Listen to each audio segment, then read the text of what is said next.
YouTube. Today is August 22nd, 2015. I am by the Bandung Lake, which is beautiful, and this is Kruno spirituality again, an answer to Clarissa Conti. Clarissa, I don't know how you look like, or is Clarissa Conti a real name, but your comments are very good. I read Chasing Phantoms back in 2013, and it was a July. And it's a great book, really. And thank you for tips. Thank you for the tip how to stop microwaving. And please check it out, guys, on the Montax channel. It's about putting folies, metal sheets, and connecting them with the electrical plug. And it's actually a system which is working, because this way it's the barrier for electrons being created, which is holding them. Excellent thing. I wish I knew that before. But yeah, excellent thing. Tip for all of the people who've been microwaved to check out. And one more thing. With you happened exactly what I wanted with the YouTube. Some sort of communication. I try to make that with the other targeted individuals, but you know, those guys are pretty much stuck into the just meaningless repetition what is happening to them update after update, and you know, it's just not very easy to go anywhere further than that. So with you happened different things, and appreciate it a lot. So you mentioned that I have a pessimistic way of thinking, and well, it is. I explained that in a part Kruno on suicide, but this part is about Kruno on spirituality again, and I'm gonna repeat the story I've been repeating so many times before.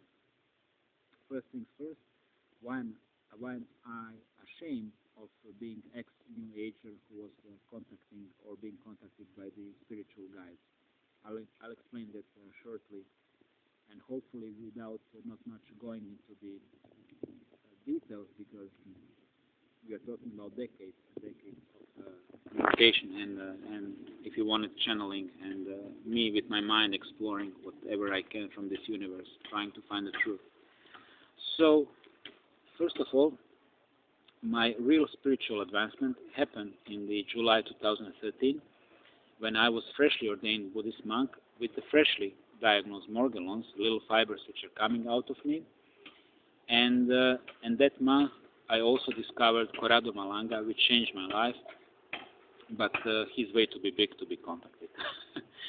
I said thanks to him on a website, but I never got to respond. So doesn't really matter, because he gave me far more than anybody else, which is the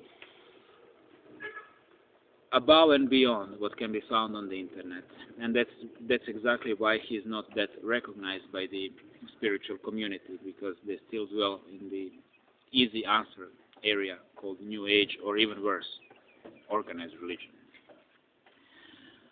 So again, that month it happened that I managed to connect my body with my soul and the spirit, which I then started to call it the truth, because I defined for myself exactly what I'm looking for. I was looking no more for God, that was passé.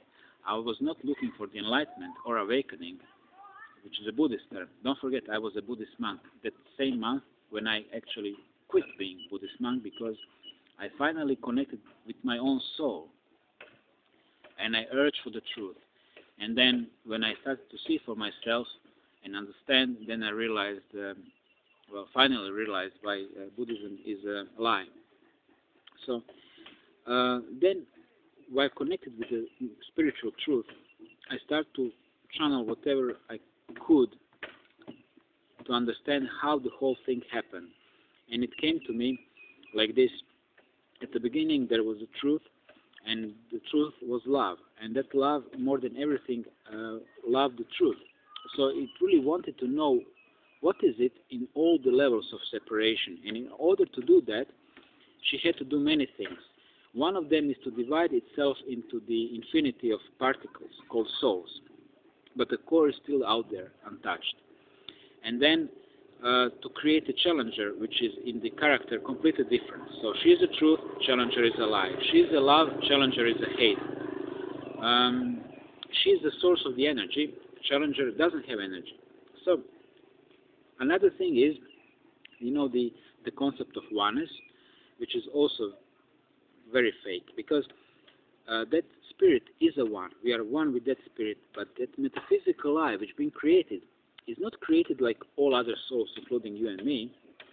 It's simply created soulless, but with incredible talent and ferociously, lots of energy, the talent to leech on us in order to get the energy. So that metaphysical I is incredibly motivated because the moment she starts to leech us and devour us, she's dead and she's no more. Therefore, that explains why all that greed towards the energy, which of course we know human sacrifices are all about taking energy, etc., etc., etc.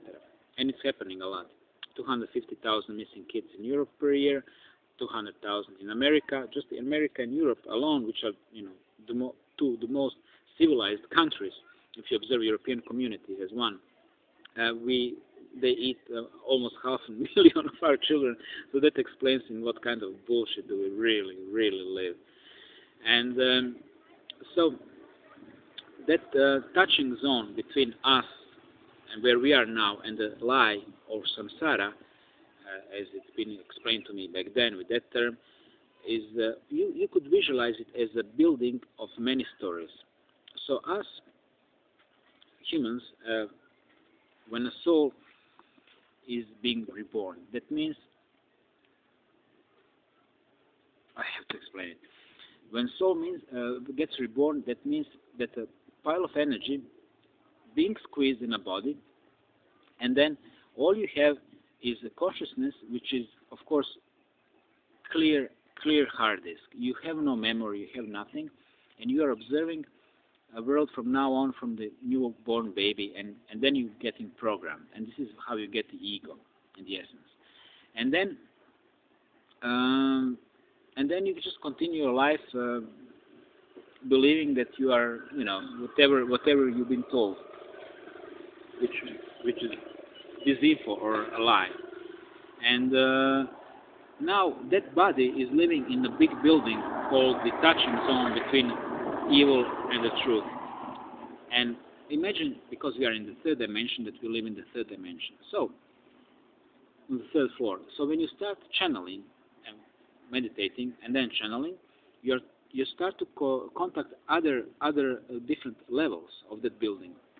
And the first level you're going to contact, and which is going to contact you, is the astral level, the level of dreams, one floor up. But that floor up is really controlling you and spying you and influencing you all the time on this level. So, channeling means basically contacting your enemies, and they gonna start telling you what you're supposed to do, and so on and so on. And these channelings are very tricky, because many times they're gonna tell you cool things and good things, but at the end of the day, all crucial decisions gonna be against your best interest. That's why I said I am very ashamed of being a New Ager and doing these things, because they cause lots of harm in my life, and people shouldn't be doing these things. So again, when you're meditating, and this was a very difficult thing for me, because I started to meditate in 1997.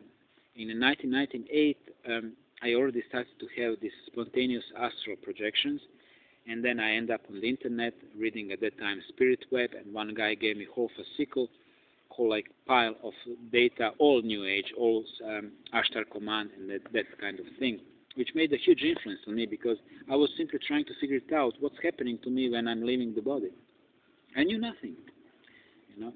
And everything I learned from the internet because in my city, in the public library, you just couldn't find literature with the relevance. And I mean, when I was trying to figure it out what New World Order at that time, 1996, 1997, I only managed to find two books on creation. I remember one being written by some priest, which was observing everything from that perspective. You guys from America, you know it. You always blame Vatican for everything Catholics are bad. Well, Catholics are blaming Protestants for everything bad. So this guy was seeing a New World Order as a basically Protestant thing against Christ and so on. So, you know, you get the idea how much knowledge I could get from my own public library. And then I started with the internet, and, you know, you learn more, but this is the whole thing with the new age. It gives you more knowledge, but it also gives you more BS. So, and then I was into listening spiritual guidance and so on till the year 2006 when I entered in the conspirology.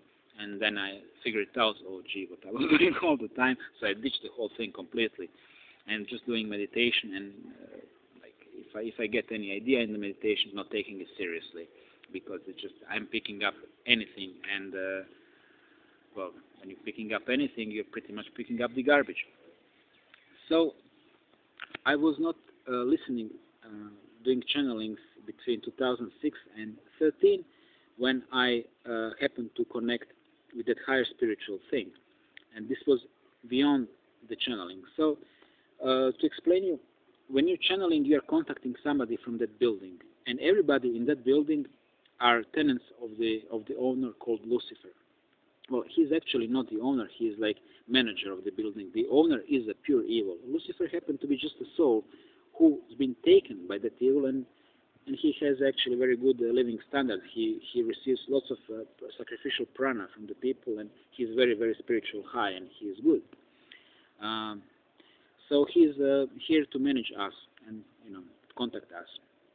And this is the reason why it's you know, stupid to do these things. So luckily I did manage to get out and make a contact with something which was really helpful. And to give you an example how that works is, I have to stop now. It's 12:50, and YouTube doesn't give more than 15 minutes for the users from Cambodia, for example. So it will be bye-bye now.